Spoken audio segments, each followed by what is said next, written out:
इतना long period आपको पता है, prelims, mains, interview and then multiple attempts, तो इतना लॉन्ग जर्नी के बाद साइकिल लूप से बाहर निकलना, उसका कैसा फीलिंग है आपको? जी, बिल्कुल, ये तो है कि जो साइकिल था उससे मुक्ति मिली तो एक तरह से समझिए कि वनवास कंप्लीट हुआ हमारा। एंड एक क्वेश्चन मैं पूछना चाहूँगा कि कैसे, जैसे आप जैसे एक टेक बैकग्राउंड से थे, तो अचानक से आप सिविल सर्विसेज की तरफ कैसे आ गए? It was always in the back of mind क्योंकि मेरे जो फादर हैं, he is an IITian himself and he has given like UPSC 5 times, but he has given engineering services. Okay, हाँ ईएस। जी, हाँ। तो उनको फिर मिलिट्री इंजीनियरिंग सर्विसेज मिला था एंड ही वांटेड रेलवेज। तो इस वजह से उन्होंने मतलब अपना सपना छोड़ करके फिर उन्होंने बिहार सरकार को चूज किया एंड ही स्टार्टेड वर्किंग।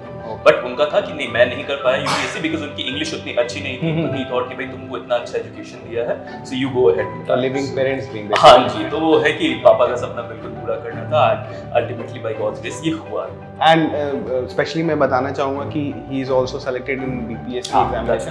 अच्छा, जैसे अभी टाइम है, सिर्फ 1 महीना बचा हुआ है प्रीलिम्स में, तो आप बता रहे हो कि यू कॉन्स्टेंटली क्रैक प्रीलिम्स, ठीक है? तो what was your basic strategy about prelims? देखिए, फर्स्ट एंड फॉरमोस्टली तो अभी कोई नया रिसोर्स लेके पढ़ना बुद्धिमानी तो नहीं है।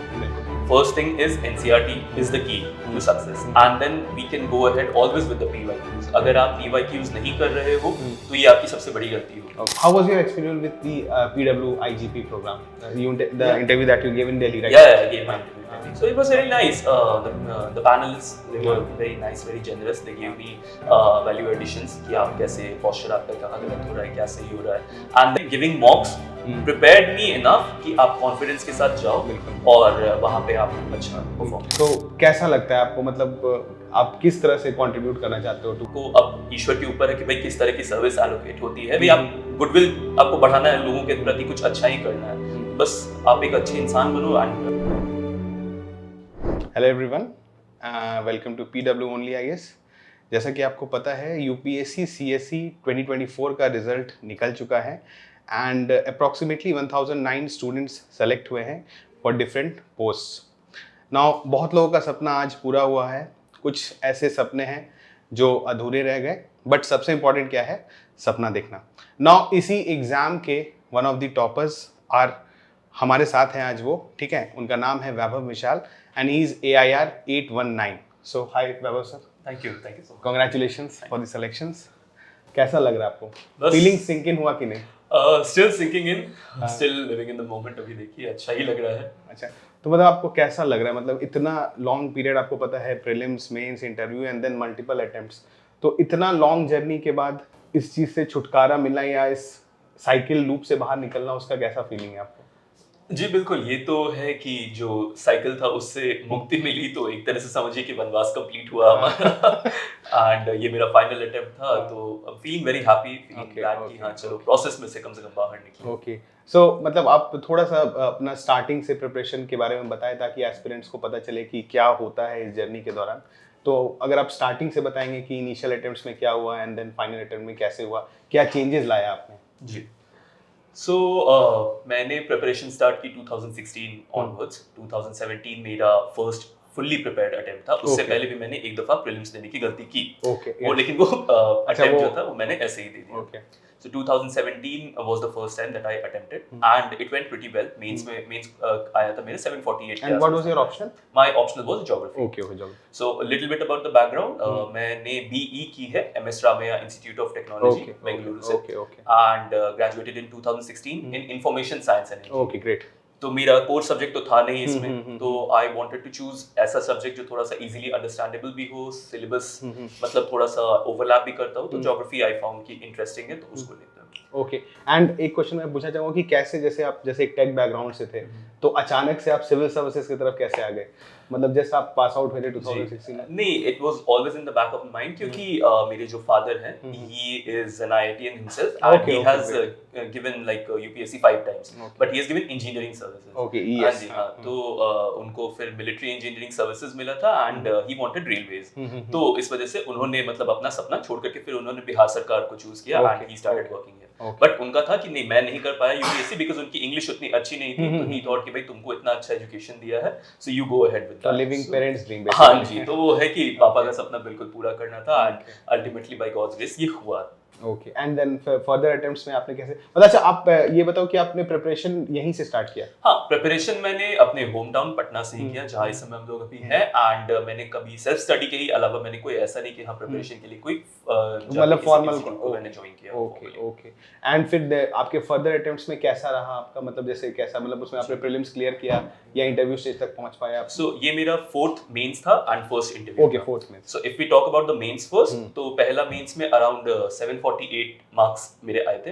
Then second and third mains में थोड़े से मार्क्स घट गए, अप्रोक्सीमेटली 748 तो आज उस साल आप क्वालीफाई किए थे? क्वालिफाई सिर्फ इंटरव्यू तक नहीं ओके, है, हाँ जी, वो क्लियर नहीं कर पाया। इंटरव्यू मेरा फर्स्ट है। देन सेकंड एंड थर्ड में मेरे अराउंड 680 के आसपास मार्क्स आ रहे थे, which were very less. And इस टाइम आई एम होपिंग चलो ठीक है, अच्छा ही आया होगा, अभी तो मार्क्स आए नहीं है, मार्क्स तो आए नहीं है। ओके, तो ये था। एंड अपार्ट फ्रॉम दैट बाकी प्रीलिम्स हमेशा मेरा सीसैट का कोई इशू नहीं था, मेरा सीसैट हमेशा बिकॉज़ क्लियर ऑफ था। Tech guy. हाँ, so I am a tech and उसके लिए मैंने कोई ऐसा नहीं कि हाँ मैंने कोई क्लासेस या पढ़ाई की हो, बस वो हो जाता था। एक दो चार दिन पहले कुछ क्वेश्चंस मतलब थोड़ा बहुत बस देखा और हो गया। तो इसीलिए CSAT was not an issue. जो भी होता था मेरा पेपर 1 का ही इशू रहता था, GS1 का। ओके, सो मतलब जैसे आपने बताया कि इनिशियली भी you scored well in mains, आपका स्कोर बेटर था, तो फिर कहाँ पर लैक हो रहा था? आप ऑप्शनल में कम स्कोर कर रहे थे या ये कांस्टेंटली GS1 ही आपको? नहीं, actually I would say to all the students कि जब आप इनिशियली जब स्टार्ट करते हो तो उस समय एक अलग एनर्जी रहती है आपको। तो फर्स्ट 2 अटेम्प्ट्स में क्या होता है कि वो एनर्जी बहुत ज्यादा रहती है, ज्यादा पीक करता है, शूट करता है कि नहीं आपको करना है, करके दिखाना है। बट देन जब 2 अटेम्प्ट्स के बाद आपका तीसरे में प्रीलिम्स नहीं निकलता है, तो फिर आप धीरे धीरे कोई बात नहीं, आप लैगार्ड होने लग जाते हो कि चलो ठीक है कोई बात नहीं, अभी तो अटेम्प्ट्स है। बट धीरे धीरे वो क्या होता है कि फिर आपकी एनर्जी चली जाने लग जाती है। And if you are very dedicated only then, मैंने ठीक है अच्छी बात है, मैंने सक्सेस मिल गया, अचीव किया, यस। बट मैं नहीं चाहूंगा कि कोई स्टूडेंट इतना लंबे ड्यूरेशन तक रहे।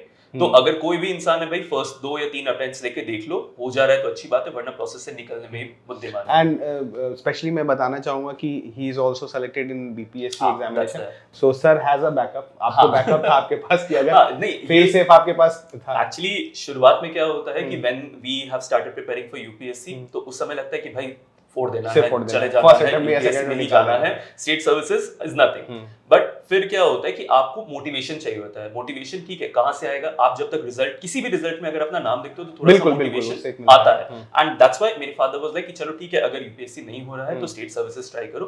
बीपीएससी में अच्छी सीट्स आ रही थी उस समय, मैंने 64th क्वालीफाई किया है एंड देन 68th क्वालीफाई किया है। तो 64th में मेरे 621 रैंक आई थी एंड 68th में my rank was around 150। But you मतलब आप सब, but I never joined because ultimately in the back of my mind was कि अटेम्प्ट्स हैं तो I will exhaust the number of attempts of UPSC. अगर हो गया तो अच्छी बात है, नहीं हुआ तो फिर कुछ। बट एक बैकअप होने से कॉन्फिडेंस आता है। बिल्कुल।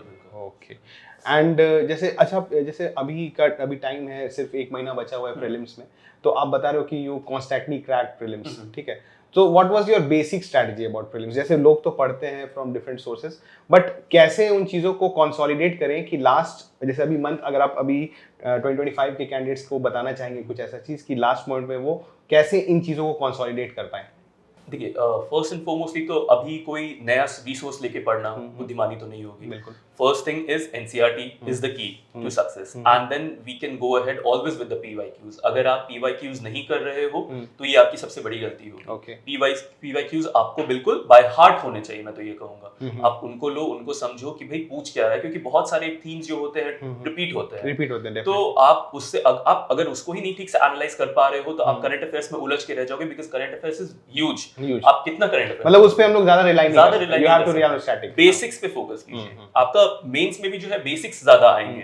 ये नहीं कि हाँ ठीक है करंट अफेयर्स से आपको उसको इलैबोरेट करना है, थोड़े से वैल्यूएशन करने हैं, बट बेसिक्स आपका बहुत स्ट्रांग होना चाहिए एंड उसके लिए foundation is NCERT only. NCERT जी, ओके। एंड जैसे बहुत ज़्यादा ये भी रहता है लोगों को कि अटेम्प्ट्स कितने करने चाहिए, क्वेश्चंस का अटेम्प्ट्स कितना, क्योंकि स्टूडेंट्स जनरली हमसे भी पूछते रहते हैं, हम लोग भी गाइड करते हैं अपने एक्सपीरियंस से कि कितना एक सेफ नंबर ऑफ अटेम्प्ट्स क्या होता है प्रीलिम्स में।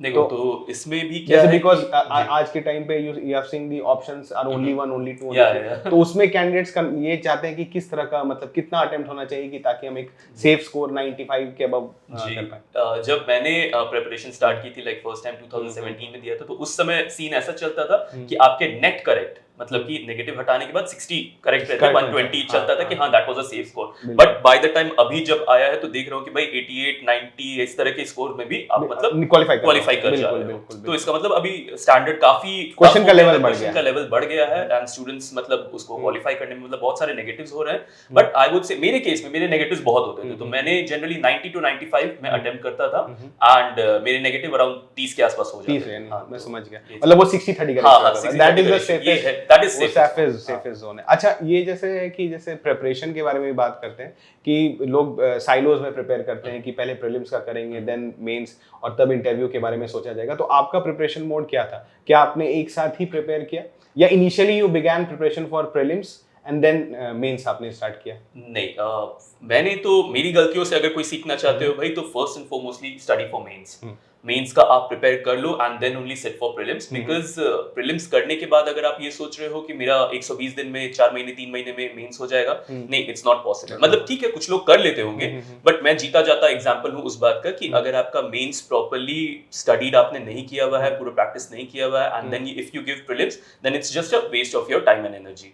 आप पहले मेंस का स्टडी कर लो, पूरा सिलेबस देख लो इंक्लूडिंग द ऑप्शनल। बहुत सारे लोग मेरे से अभी भी मेरे बहुत सारे फ्रेंड्स हैं, दे आर लाइक कि भाई ऑप्शनल कैसे किया, ऑप्शनल कैसे किया, अब करने बैठूंगा। मैंने बोला भाई अभी तुम करोगे ऑप्शनल तो फिर प्रीलिम्स कब पढ़ोगे, बाकी सारी चीजें कैसे करोगे, ऐसे कब पढ़ोगे, ऐसे का क्या करोगे? तो ये सीन मतलब आप साथ में ही जी कोशिश तो यही डेफिनेटली पहले मेंस का प्रिपरेशन होना चाहिए, क्योंकि बिकॉज प्रीलिम्स एक बार लोग जैसे देखा गया है कि प्रीलिम्स एक बार क्रैक करने का वो उनको मतलब वो हैक कर लेते हैं, बट लेटर ऑन मेंस में वो काफी दिक्कत होता है। बिल्कुल। और मेंस में कुछ भी सब्जेक्ट में अगर किसी भी सब्जेक्ट में कम नंबर आया तो फिर वो साल सिलेक्शन रुक जाएगा। वही होता ही। अच्छा, जैसे आपका ये this was your first interview? This was my first. Okay, so आपने जैसे इंटरव्यू के दौरान आपने बोला कि यू गिव मॉक्स, तो इस बार आप इस प्रिपरेशन को कैसे ले रहे थे? मतलब काफी सीरियसली लिया था कि आपने लगा था कि चलो लास्ट अटेम्प्ट है?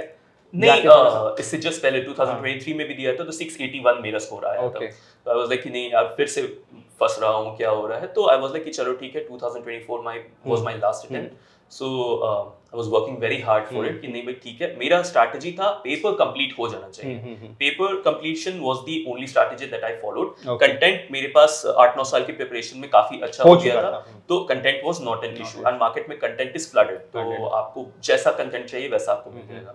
इंटरव्यू के लिए मैंने कभी मतलब ऐसा नहीं सोचा, क्योंकि बाय गॉड्स ग्रेस पर्सनालिटी अच्छी थी, इंग्लिश वगैरह बोलने में कोई प्रॉब्लम नहीं थी, तो that was not an issue. And डैफ पे भी आपने वर्क किया होगा? डैफ वगैरह पे भी किया, वो बात की बात थी। तो उसके लिए मैंने उस समय से नहीं कि हाँ मुझे इंटरव्यू के लिए कुछ करना, वो जब रिजल्ट आया उसके बाद से आई स्टार्टेड। बट मेंस के लिए मेरा फोकस यही था कि पेपर कंप्लीट करना, and except for the map questions जो ज्योग्राफी के पेपर 2 में आते हैं, जिसमें 10 क्वेश्चंस रहते हैं, जिसमें से मेरे सिर्फ 4 या 5 ही सही थे।